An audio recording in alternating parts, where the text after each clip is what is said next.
Ladies and gentlemen, welcome to our exciting Pride Month webinar. I'm your host, Jamal Grootboom, pronouns he, him. And then joining me today on this lovely South African, I don't know what we're in now, probably fall day. With me on the panel today is activist, philanthropist, and entrepreneur, Thami Kodlolo, aka Thami Dish. Hello. And thank you for having me. Hi, everyone. Happy Pride. What are your pronouns? My pronouns are he, and I'm comfortable with that. Okay, cool. And then also joining me is storyteller, poet, body positivity, and mental health activist, Sizakile Poleli. Sorry, it's because Makurisa is a PH. Hi, happy Pride Month. Thank you for having me. Oh, you're welcome. My pronouns are she, her. Cool. So today, in celebration of both Pride and Youth Month, we'll be tackling visibility and equality within the LGBTQI community. For those of you who don't know, the reason we celebrate Pride in June is because of the Stonewall riots that happened in New York City in 1969. So what happened was queer people, specifically Black and brown trans women, namely Marsha P. Johnson and Sylvia Rivera, led a riot against the police who were targeting gay bars at the time, which then led to the gay liberation movement in the US. And while we celebrate Pride at different times of the year, usually depending on when it's summer, we globally come together to celebrate our queer identities in June. Cool. Then before we get going, I just want to have a moment of silence. Before the moment of silence, you started the dialogue by welcoming all ladies and gentlemen. No, I said ladies and gentle thems. Gentle thems, okay. Oh, okay. Gotta be careful. Gotta be careful, you know. No, we say ladies and gentle thems now. Fantastic. Oh, yes. I didn't know that. Don't walk into a room and say, ladies and gentlemen, that's an assumption already, but we'll get into that conversation later. We continue, Jamal. Okay, so before we get started, I just want to have a moment of silence for Linda and Kervin, who were both queer activists that we lost this year, unfortunately.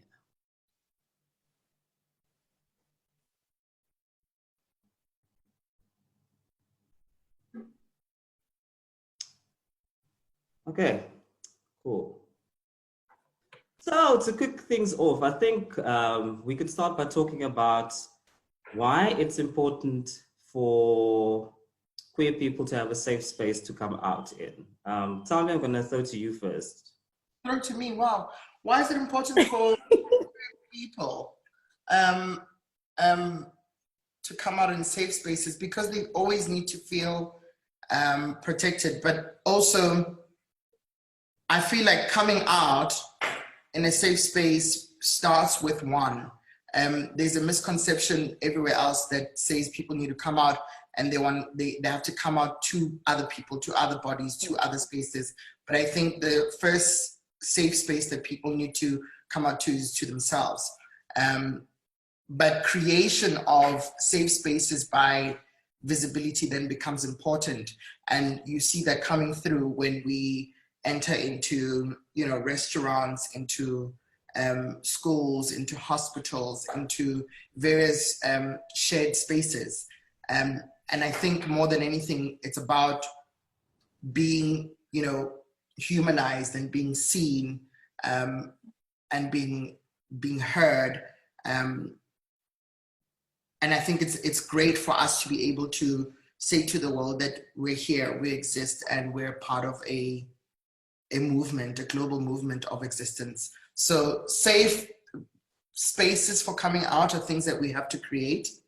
You have to create a safe space for coming out to your family in the house, as well as you would with your friends in other spaces and colleagues, etc. I like when Thami said, Uti, if you are okay with who you are, then you don't really have to come out to anyone per se, because you are living your truth, right? But also we don't live in a bubble, like we are part of a community and things like that. But it is very important to know how safe your people are, right? Just because someone is your friend does not mean that they actually hold you in high regard. Like, most of the pains and hatred comes from the people that we know. So I believe that people must only come out if they should, when they are ready. And by being ready means that you have a tribe of people who love you as and what you are. And a safe space, most importantly. You come out to a group of people who you know will support you. You come out when you're ready. I think a lot of us as queer people, we've wronged our own people by dragging them out of a closet that we think they're in. And I think it was just about being able to identify and to feel like you're building a community, or your community is represented and is growing. But we've done it wrong in terms of coming out, because people have various experiences around coming out, and some of them are not the prettiest, you know. I even think like the concept of coming out as an event is a big thing for us. You know, like, we grew up in a time where they told you, or those who had come out before made you feel like you needed to create an event where you sit people down, your parents, your friends, and those around you, and say, hi, I am Thami and I identify as this, and I am gay, and yeah, I hope you accept. It was almost like a you know, like a request to be accepted, one, but two, it felt like an obligation for a lot of people, because people they obsess over the idea of knowing who people are, what they're about, and what they stand for and represent.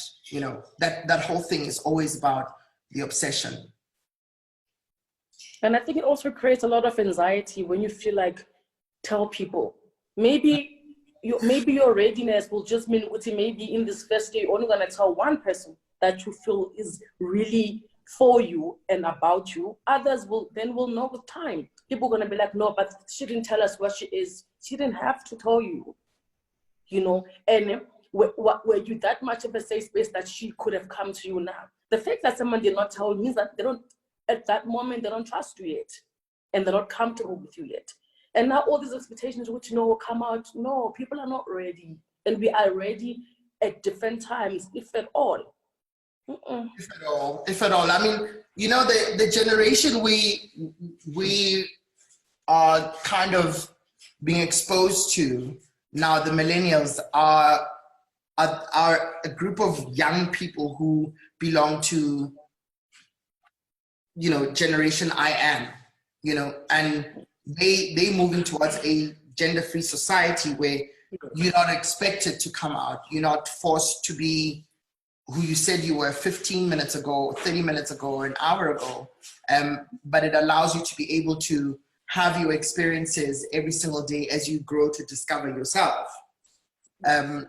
I think that a lot of us, you know, this coming out thing is layered, because if I give an example of a person who's born and assigned a gender male, and then comes out and says, I am gay, and then decides to go through the process of transitioning and identifies as a woman. And then she's now she. That whole process alone, just, you know, I always say, you almost have to come out every step of your way, every time you develop. Like, I could wake up today and I'm attracted to a trans man. Do I have to come out about that? What do I say? I say, am I gender fluid? Or I'm discovering these things? Because for the longest of time, historically, people wanted to box us, and we didn't have so much of a choice but to say we're either gay or bisexual or lesbian or I mean, even trans people that didn't exist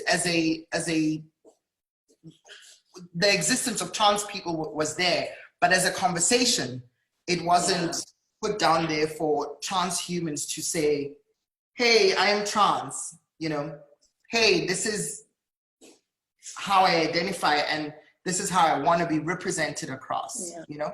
And it's something that we've done so wrong, even as the queer community. Once somebody said that they were gay, you held on to that and you boxed them.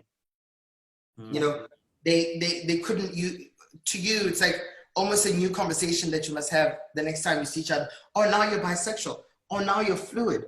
Oh, now it's like, it's a lot, you know? What people don't understand is sexuality and gender exist both on a spectrum, and we've become so used to viewing these things in binary terms that now that we have this wide spectrum for people to identify in, people should be able to be given the freedom to explore and search within the gender sphere and in the sexuality sphere, whether you're leaning one way or the other. It's a spectrum and a journey. I think that's one of the biggest misconceptions people have about the queer community, is that once you come out, you are now A or B, and that's how it is. And latching onto that,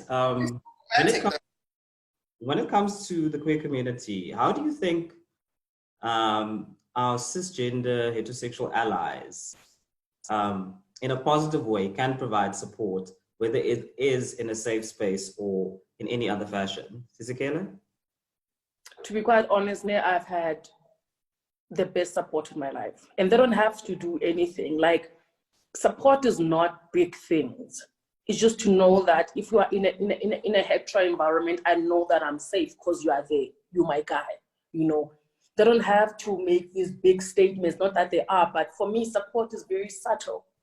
Just to know that you can be anywhere and you will feel safe because people understand who you are. They understand the life that you're creating for yourself, you know. Like, support is quiet.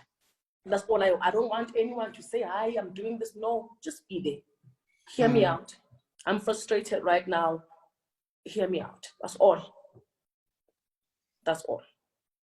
I agree with you. I think that also, you know, our cisgendered allies need to extend themselves a little further and understand who we are, because we may have our allies who are extremely supportive, but they're extremely supportive to the limits of what their understanding is of who we are. And that's been my experience. It's like, so you have like a straight female friend or male friend who feels like this is the model of what a gay person is, based on their exposure to you and their experience with you, and rules out every other experience and existence of all other kinds of humans. And in that queer spaces or in that spaces of expression. So I think they need to extend themselves a little bit more and lean in. I was saying on Saturday to a couple of friends of mine that this is a continuous learning journey, because we are on a journey of self-discovery every single day of our lives. And it cuts across. It's not just like for queer people, it's for heterosexuals as well. You're discovering new things about you, how you feel, when you touch your boob, you know, or when somebody says something to you. And so you just need to hear them out. And I always say, hearing people and seeing them humanizes them. That visibility, you know, Sizakela was talking now, you can go anywhere and, you know, share an experience with everybody without having to feel like you fear for your life. And without having to feel like, you know, if there's an injustice that will take place or should it take place, you would have to tap someone's shoulder and ask them to help you, you know. The assumption is that our allies actually know the difference between wrong and right. And that should be for everyone else in the world, that you don't turn a blind eye when you see something that's done wrong. and continue with your life. So I think cis people who are our allies also are, you know, they have a bigger task as allies in further understanding and individuals with no judgment, none whatsoever. And even like the need to feel like you always have to box people, because I've like, and it wasn't done with bad intentions. It wasn't malicious, but you know, you'll have like allies who feel like they're representing you. And at that moment, they could be standing for something and their intention is correct. But how they're representing you and how they are putting it out there makes it seem like it's so exclusive. Yeah.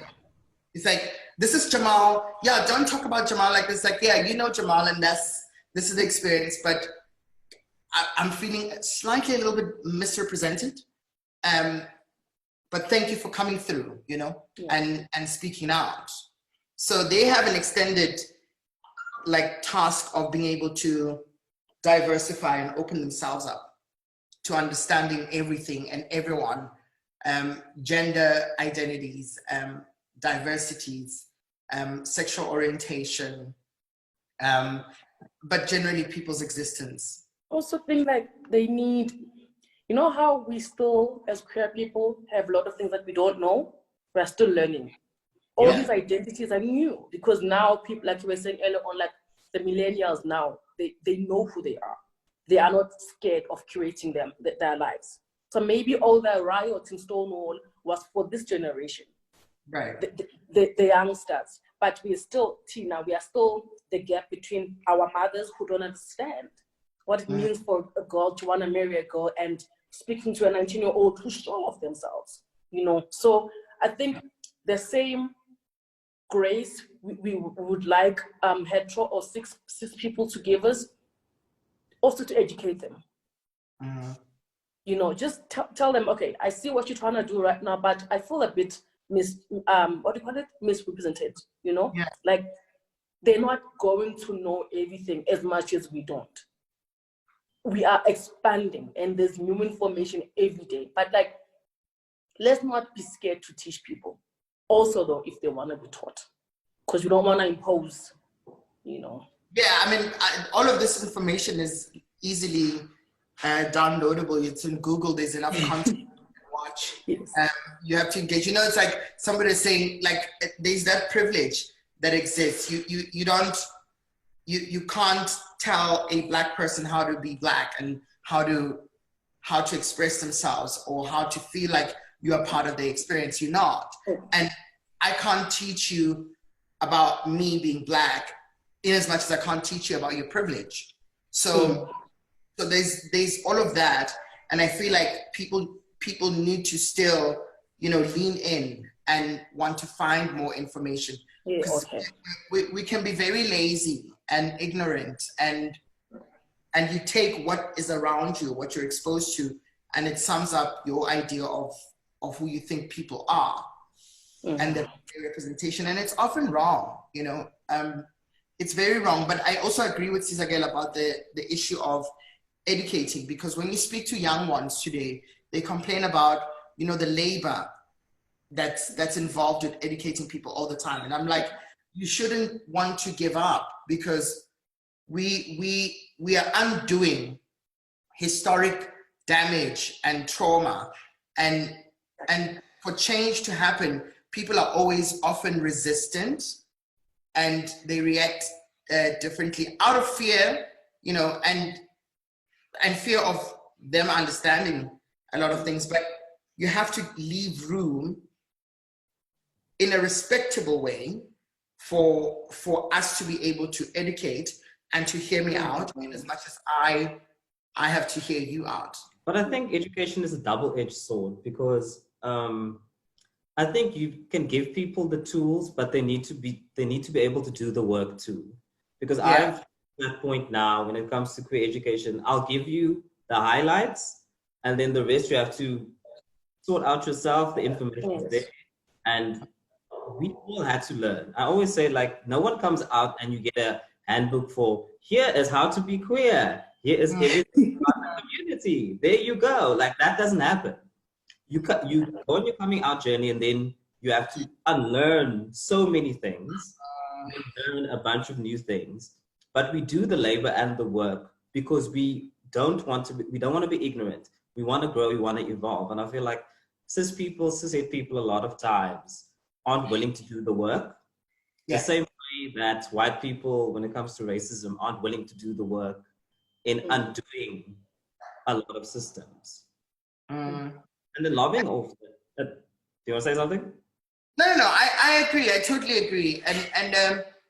But I think it's the patience. You see what Zagale spoke about earlier, that we that generation in between that had to teach our parents who we were, right? Yeah. But we're also the generation that's giving birth to all these children who are supposed to live freely, the born frees, who are supposed to express freely. And the experience is different, right? Exactly. But you don't, and I mean, that's the role of being an activist at times. It's, you take on the role of either fighting, educating, getting into spaces, and being visible and being audible, you know, around your issues. So there is that thing that happens with cisheads where it's very limited, but you don't give up, you know. I mean, there's so much more that has been won, that has been a struggle for the longest of time. And I think 51 years, it's 51 years this year? Was it 50 last year? 1969, mathematics, yeah. 51 years of our struggles. Marsha P and them knew what they were fighting for when they were standing there fighting for transhumans' existence and rights. If you don't do that for a generation that's going forward, people are going to lose out on why it's so important to have a conversation around visibility, you know, and why it's so important for media to carry our narrative in a way that it fully represents us and correctly. Yes. It doesn't stereotype us as bodies going through our own experiences. Talking of that, I actually watched Disclosure this weekend, and I did it. It's phenomenal. You should definitely watch it. It's amazing. Definitely.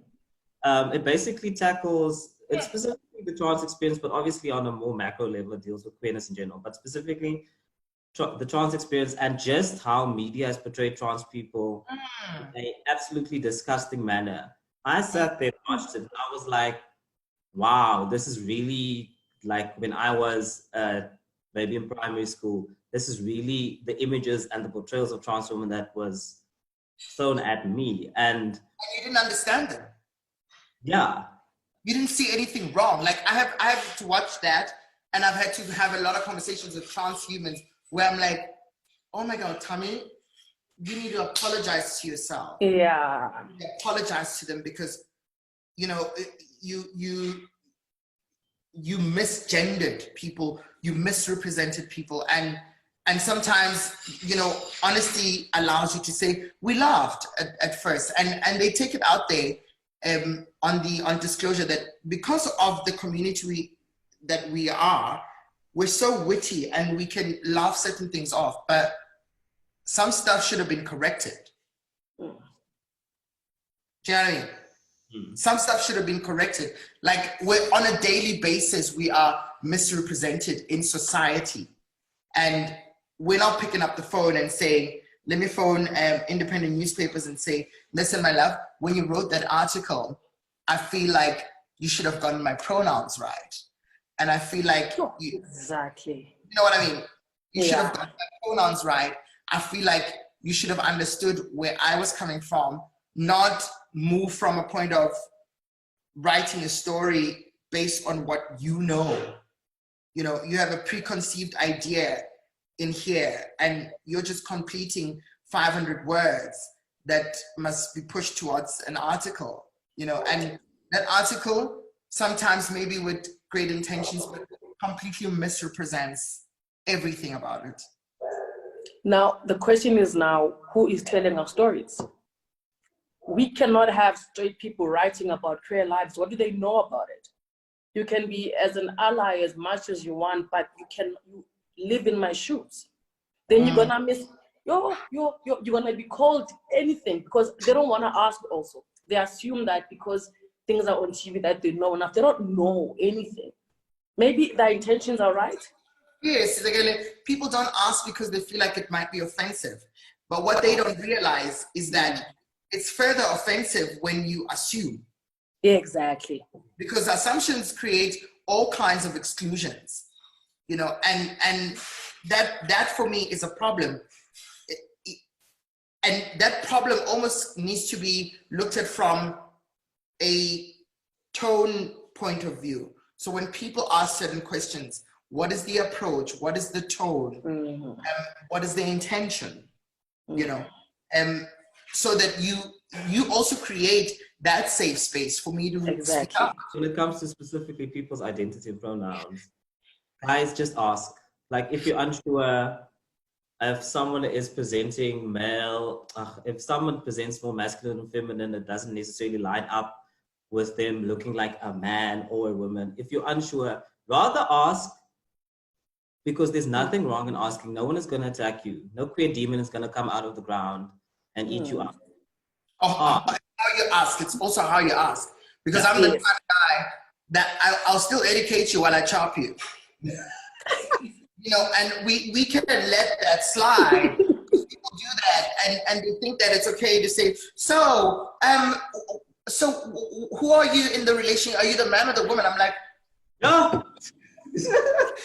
I was still even having those conversations now.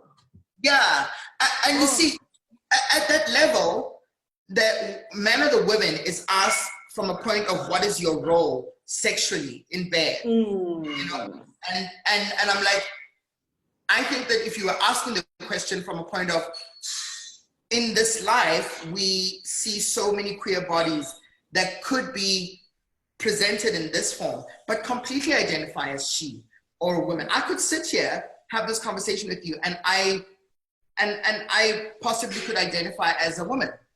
So it's important to go back, take a few steps back, pronouns, gender identity, all of those things, so that when you ask those questions, they're not with the intent of ridiculing, and because it's left that kind of tone in a lot of us, but with just about wanting to know more. Yeah. Because you're going to find people like me who are going to be like, hey, excuse me. And I think it's also to do with heteronormativity, and people don't understand we grow up in a world that is heteronormative in nature. And it's frustrating, even within our own community, the whole discussion about who's the top, who's the bottom, which also plays into heteronormativity and gender roles. And we really need to move away from this idea that if people identify both as the same gender, no one is the man, no one is the woman. Right. Exactly. Two people together in a relationship, making it happen. Right. Yeah. Like it's chopsticks, babes. You know, are we having a chopstick discussion? You know, no. This is my partner, and this is my partner, and I'm his partner.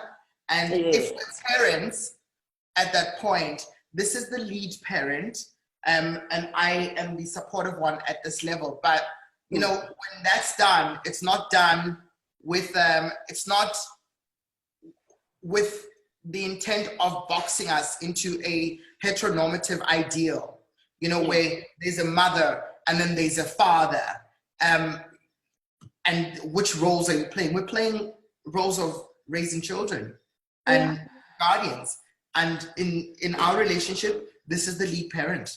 We can't talk about the queer experience without bringing race into this. So what do you guys think are the different struggles for people of color and Black people compared to our white counterparts? The privilege of being white, to me, is that they've long, because they didn't have any financial issues, they've long had these difficult conversations. When someone is gay in the white community, they're free. Freedom is taught at childhood for white people. For us, what do you mean? It's a lot of, we are having difficult conversations now that they had 10, 20 years ago when we were still dealing with apartheid. Do you understand? Right. All those things that we're talking about now, one of they're done. They're done. It's easy for them. Yeah. I mean, it's a conversation around things being an African. Like, people talk about queerness and they're like, all of this thing is an African. I'm like, you need to go back to history. Queer people have existed for the longest of time. And at some point, people said that being gay was an African, but they used it at the level of tradition and culture and this and that. They used all those systems. Really? Yes, to you know, further push us out of existence. And I think I grew up with like a couple of white friends of mine who were gay, right? And observing how they raised their children, the only thing I took out of there was they want to set this child up to be independent, to represent themselves, to be confident, to have basic things to survive in the world. Yes. So education became a thing.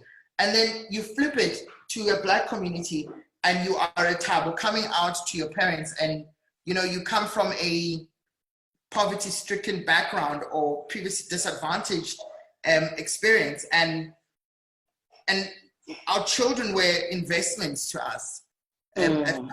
And so when you say, "Mom, I'm gay," they quickly go, "Okay, this one is going to end up like, you know, in the entertainment industry or with Somizi and them dancing, whatever.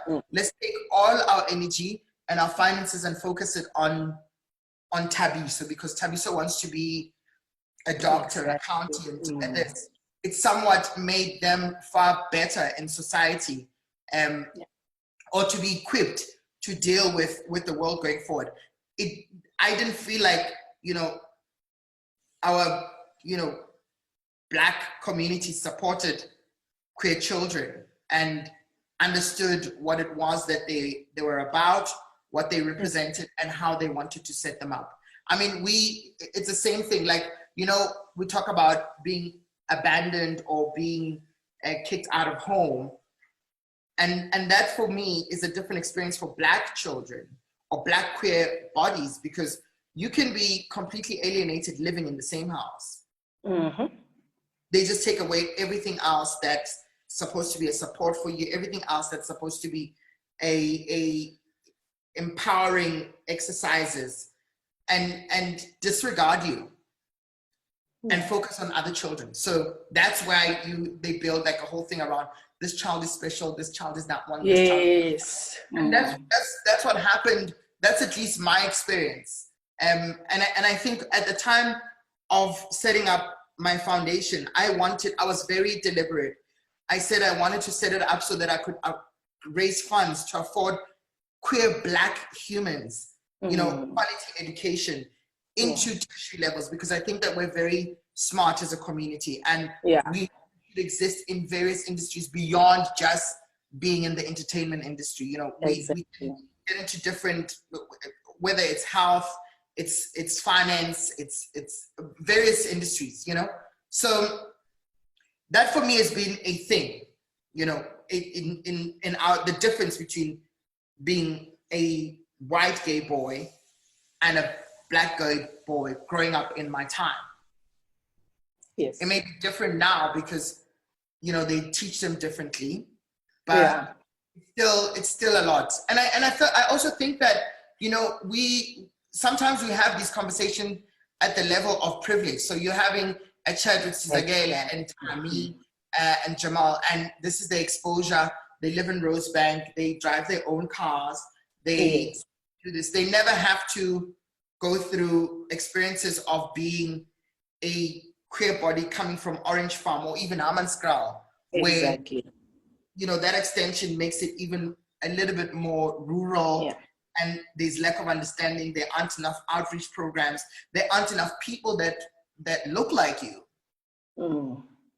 you know, and parents have also done that.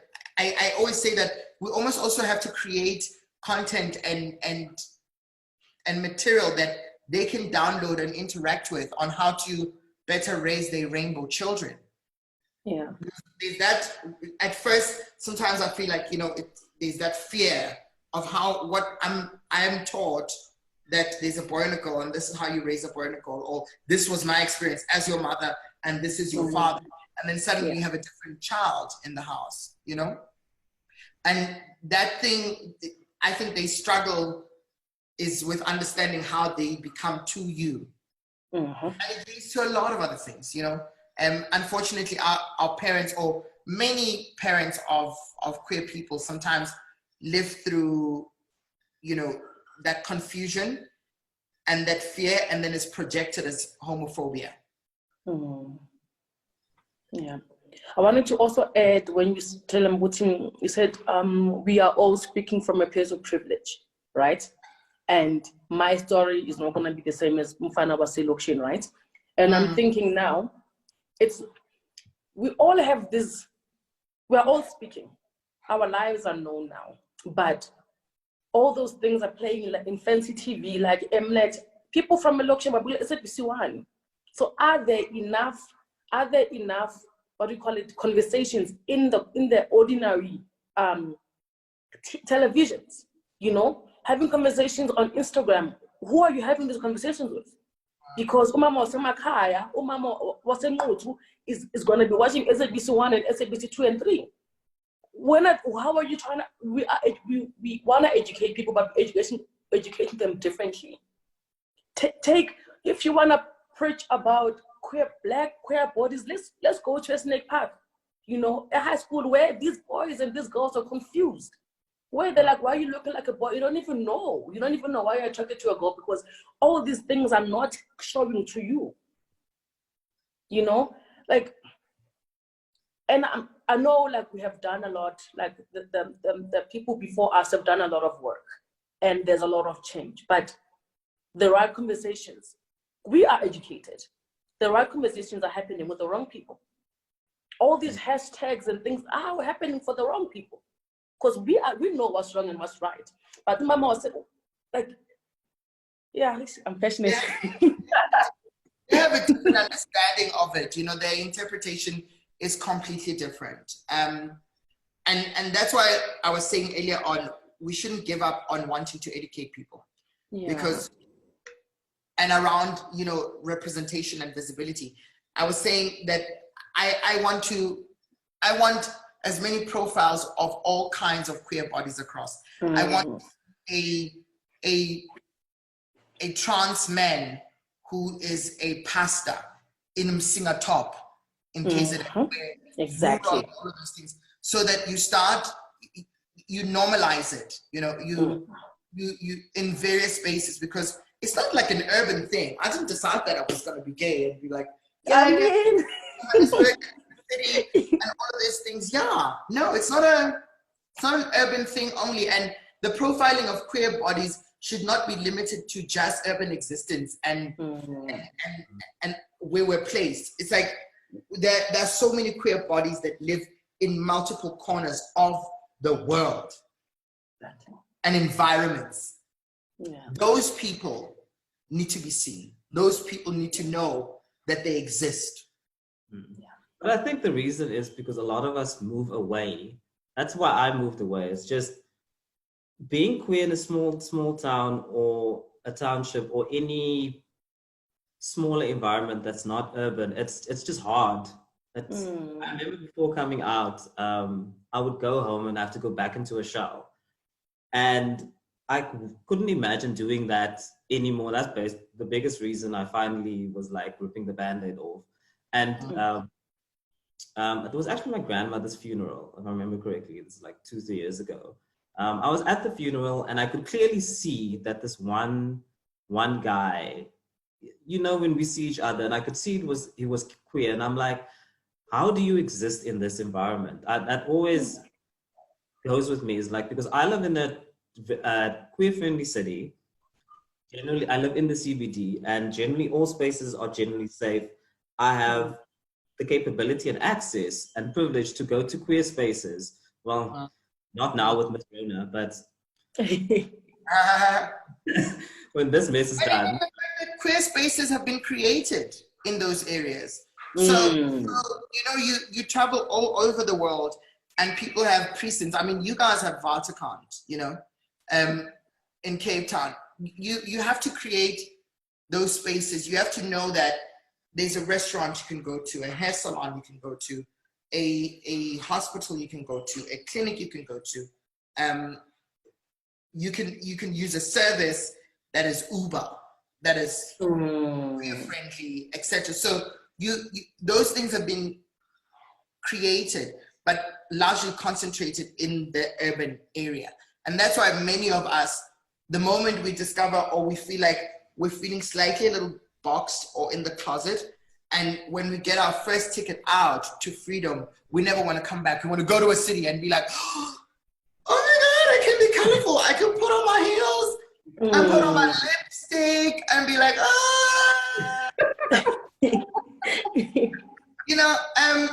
and it's expression. People often want to express themselves, and it's difficult to express yourself also in spaces where you feel like you can't even identify, and you're not visible, and you're not humanized at many levels. Yeah, and then also what we've noticed now with the Black Lives Matter movement coming back with the murder of George Floyd, there's been a lot of tension within the movement yet again, because regarding when we say Black Lives Matter, we mean all Black lives. That means Black trans people, Black queer people, and there has been a lot of friction whenever specifically Black queer people bring up the fact that trans Black women are being murdered at a astronomical rate. And why do you think it's important as we move with Black Lives Matter going forward for within the Black community to address these issues going forward? More education. Like I think Thami earlier on said, people know. My mother stays in Soweto, right? She will tell you about gays. She will tell you about lesbians. She won't tell you about bisexuals. She won't tell you about trans people. Because to her, according to her, so if you're bisexual, that means you like men or type of thing. There has been a lot of education on the first two acronyms. I can walk around looking like a boy or a girl, well, within my privilege, and it's okay. But if you say now you are a trans man, what does it mean?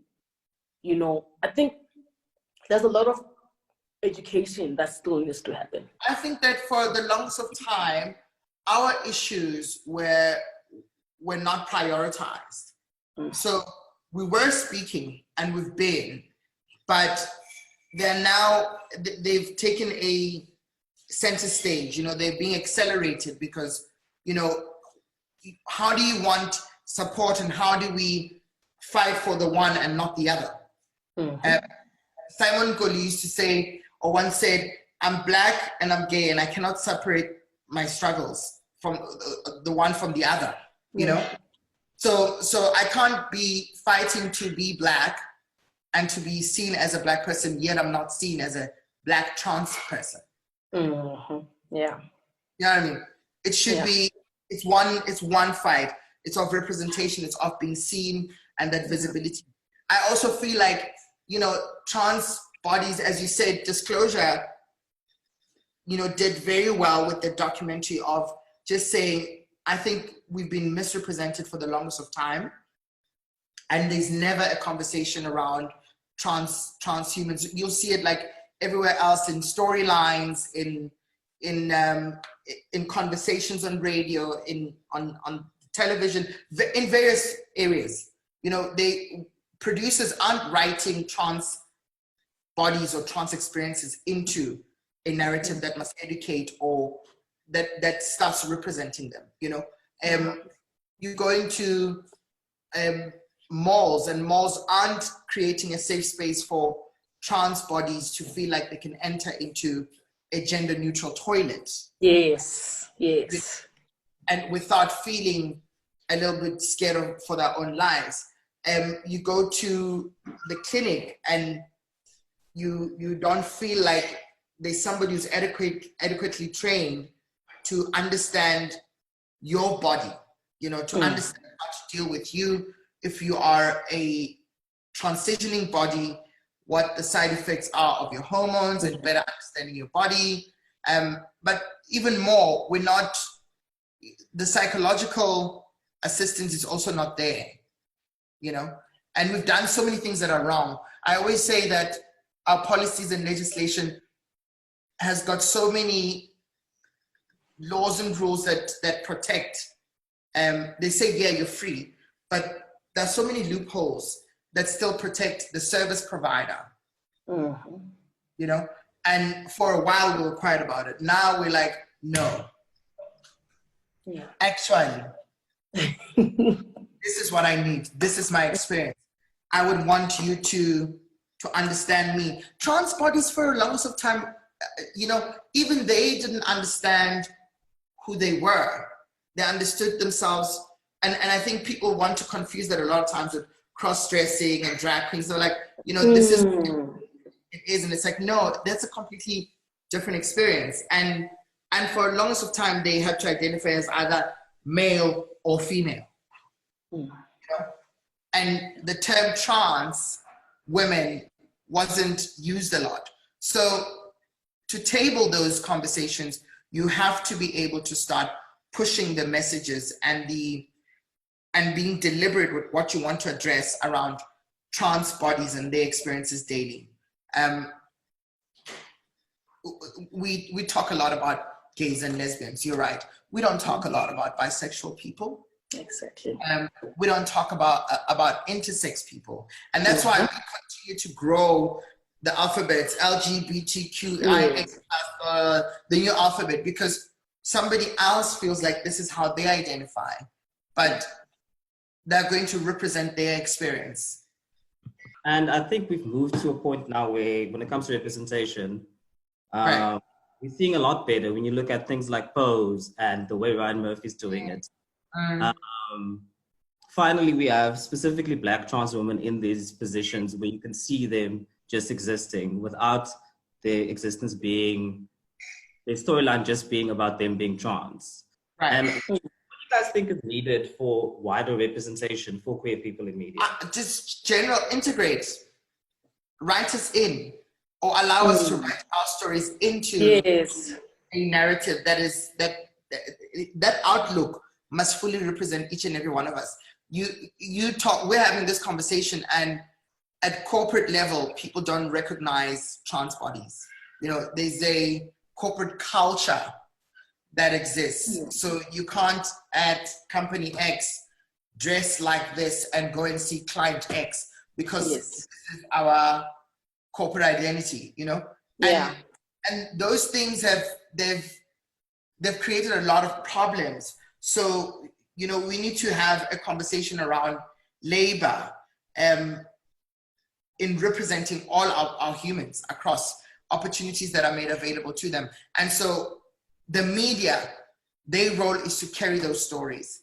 There are many of us also who write for various publications, who produce and who sit on multiple platforms that have got influence, but we're also never really pushing our stories, and we're never documenting our stuff a lot and telling our own stories. We're always reliant on somebody else picking you up and saying, Jamal, I want to do an interview with you.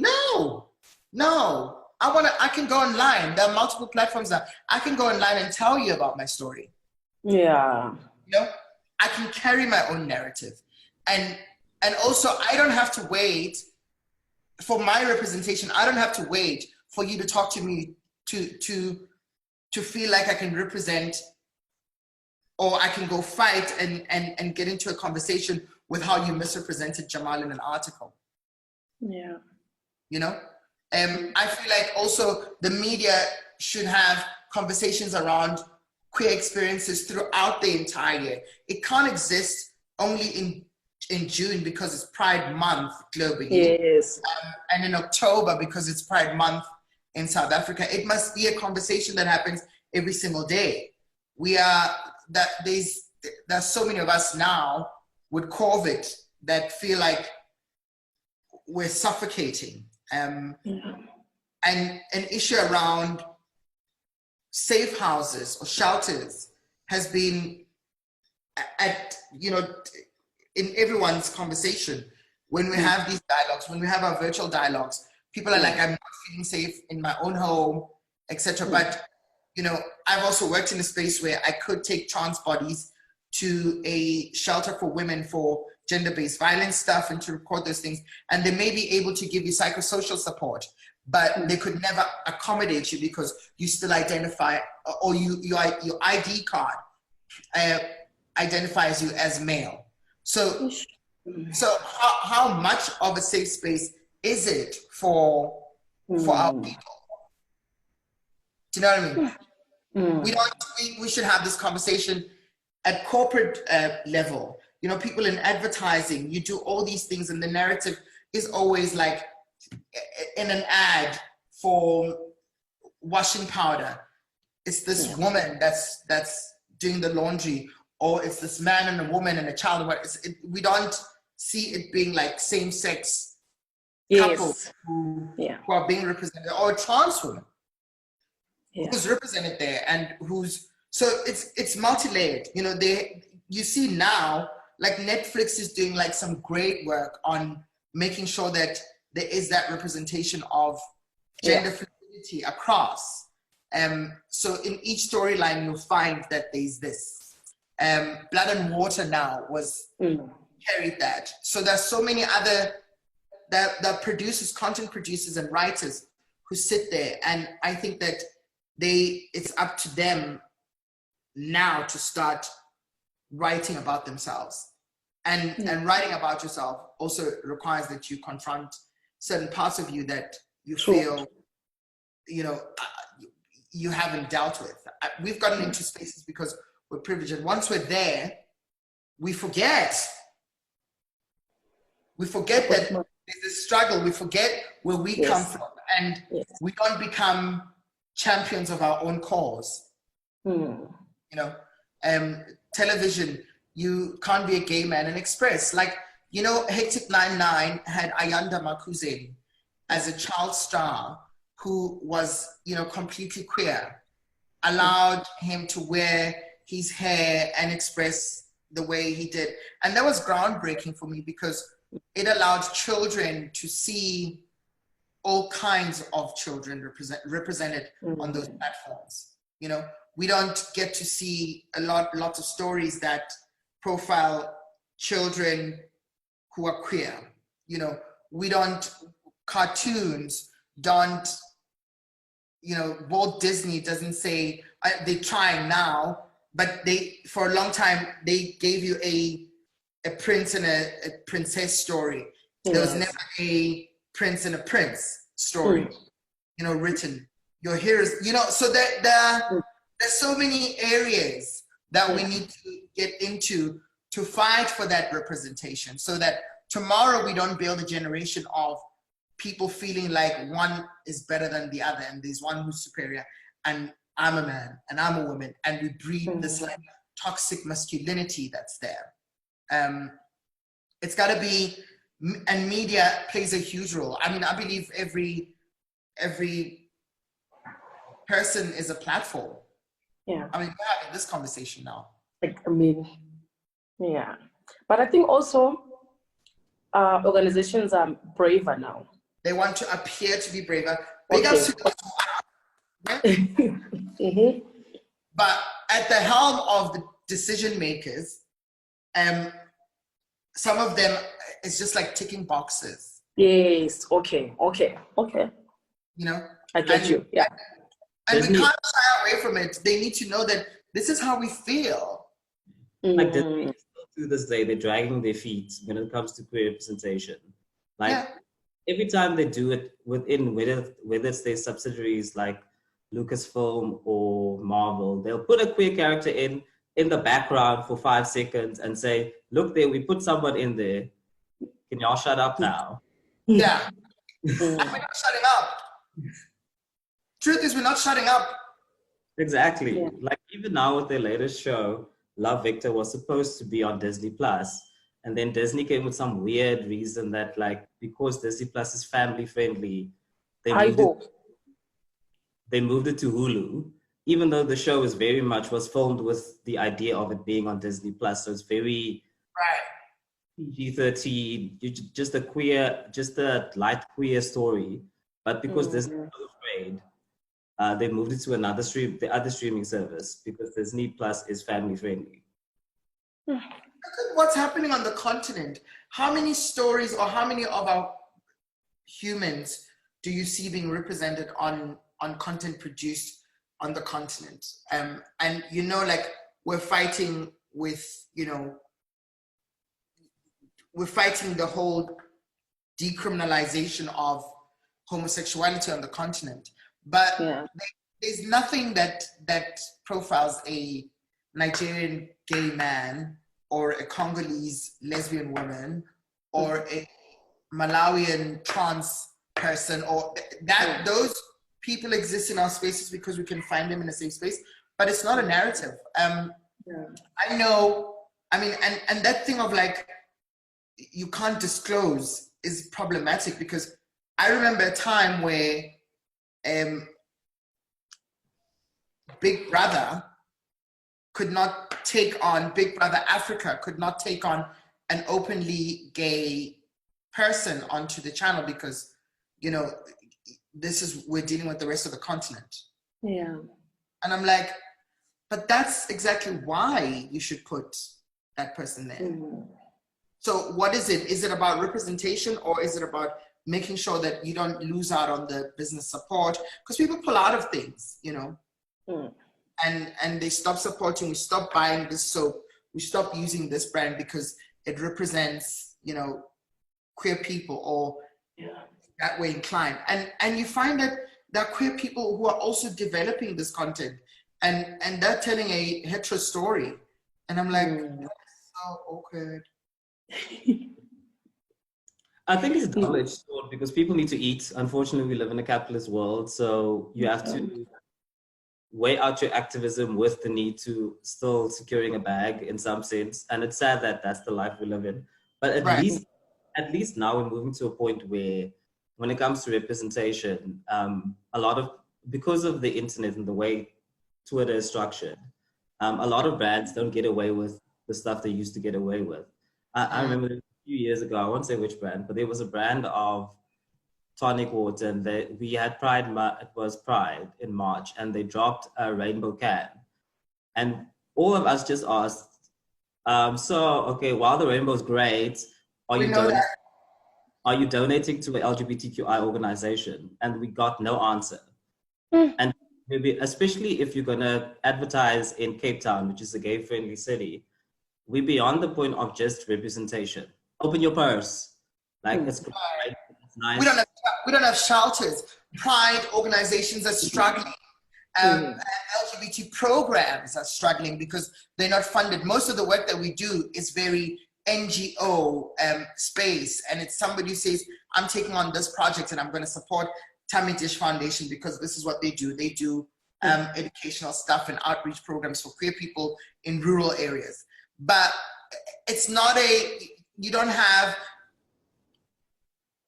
and it's very, I don't want like one hit wonders, you know.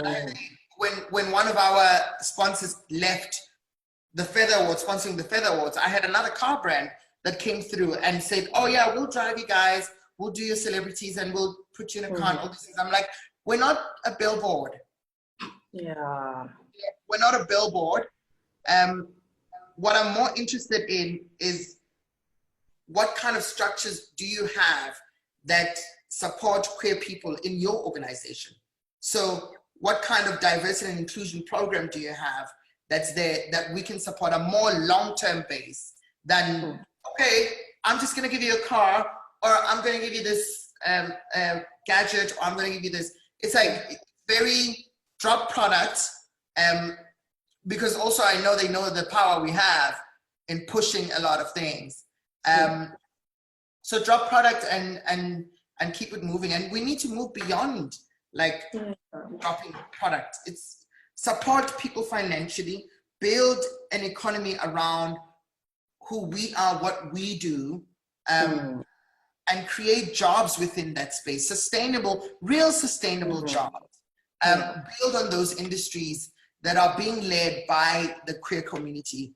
And it requires you to think beyond just the traditional, let me give them stuff. If I take care of this and I do the bar and I do the setup, it's all for you. It's not for the bigger benefit of our queer bodies. Yeah, I think it also comes down to the performative nature. Like recently also with the Black Lives Matter thing, there have been a lot of brands and organizations that do all this performative, post a black square and keep it moving. And no. You can't just post a rainbow anymore in Pride Month and then think, okay, we're done. We want to see what goes on in your organization. We want to hear your voice. You know, sometimes I understand the whole idea of silent, or you know, we're all activists in different ways. We don't all have to be marching and protesting and all those. We can exist, you know. But you have to be able to protect a voice. And Nike did that a while ago, where they started representing certain people. And it was like, it's sports, they are a performance brand, a clothing brand, but they also are invested in the views and the opinions of those that represent the brand. Yeah. You know, people don't buy, I mean, it's just water. They buy why you do the water. They don't want to just buy. We're way past being like taken for a ride, and people aren't gullible anymore because there's no ROI for me banking with you, driving this car, going to the space, carrying this bag, if it doesn't represent or do much to support our community. Yeah. Look at fashion. Look at fashion. I mean, fashion runs is a huge conversation. Like, that economy is so huge. And most of our people also live in that space of fashion, right? And I'm interested in how many other fashion brands actually, you know, take out and lean in and stretch and put their money where their mouth is, and actually, you know, support, you know, queer initiatives. Look at the beauty industry. I happen to work with L'Oreal, and one of the things that made me say I'm ready and I want to work with this brand is because of the representation they have of queer bodies there, and the programs they're putting in place to run seminars, to have a support system for humans who work for them, to see them, and to know that, you know, this is a career. This you build this world and you can grow. We are willing to empower you in this way and that way, you know. And for me, MAC Cosmetics also did it a long time ago, but it can't live at the point or just at the level of, you know, we're doing what's the thing that RuPaul did with the lipstick, and it's not, it can't be seen through the eyes of HIV only. Let's support HIV programs that are within the queer space. No, let's support empowerment and growing of those humans and developing them. They are part of your brand, and you are part of them, and you have to have a win-win situation. Yeah, but also brands have to remember, I think brands have to remember, specifically in the beauty industry, you can't want to support queer Black bodies, but then not have a foundation shade for said queer Black bodies, for example. Right. Or not have a bronzer shade for queer Black bodies. So it goes, yes, you have to have representation, but your products should also align with the people who represent what you're selling. So, right. Yeah. You spoke about your foundation. Do you want to tell us more about it? Oh my God. Where do I start? So the foundation is 5 years old now, and born out of just being able to do feathers, because feathers at some point people were like, oh, you know, this is like the fluffy stuff and it's glamorous nights and we all look pretty and we feel like it's one night when we're completely gay. But there was the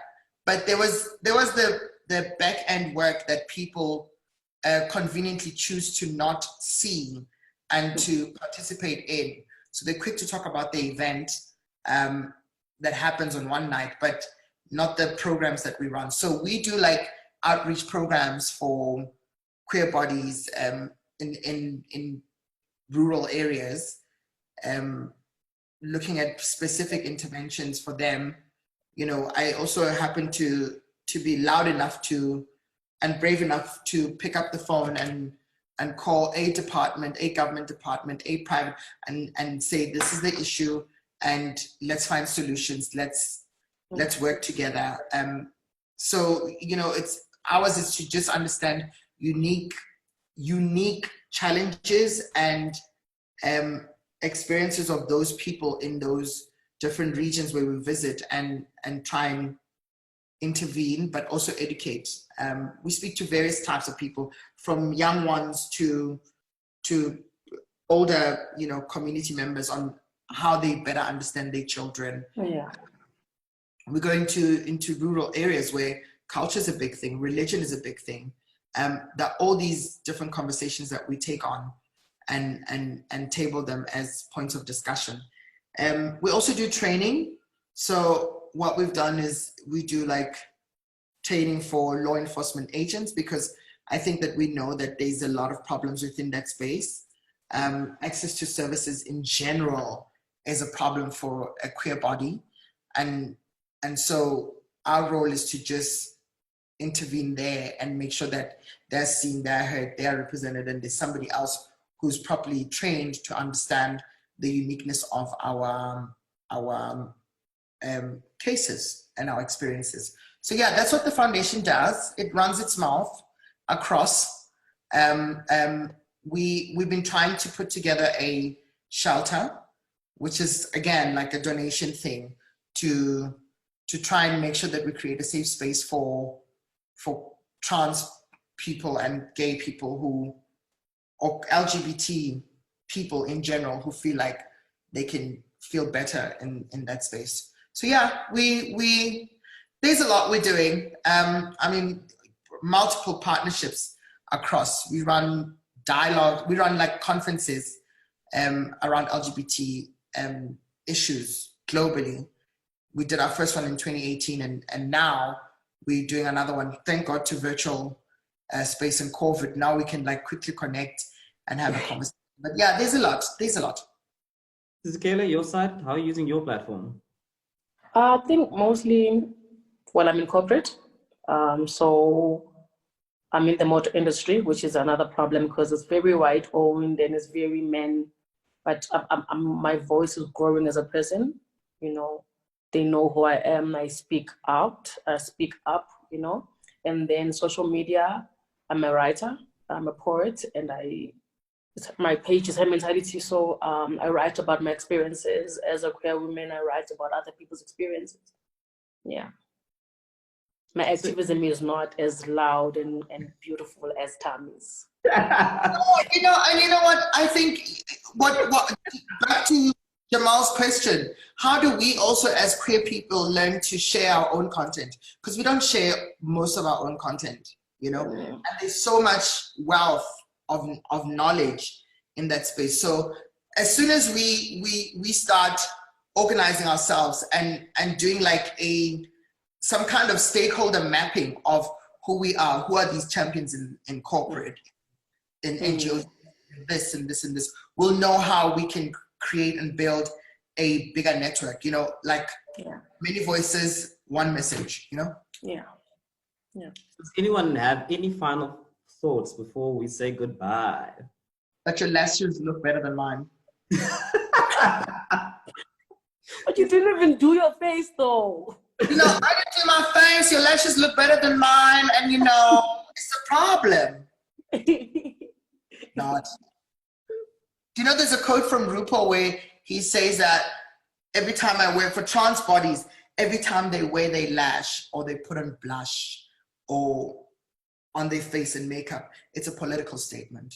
Of course. You know, it's a conversation. And so I appreciate people who just express themselves. I believe in existence revolution and how people present themselves every single day and express themselves as and when it feels right to them is important. But this has been a great platform. I wish to have more of these, not just for Pride.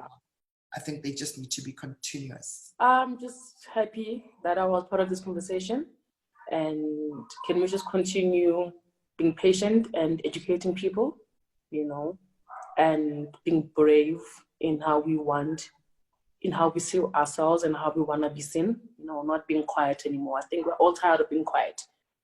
You know, I think now let's be daring in who we are and in how let's actively curate our lives as crazily and however we want to do it, and not be scared. And I would just like to say thank you to the Star, thank you to the Lifestyle Unit. This has been a great discussion. Please, guys, the LGBTQI community doesn't exist just within Pride Month. We are here year-round. And thank you. Bye, everybody. You are a star. Thank you so much. Thank you, Thami. Thank you for having us, Jamal.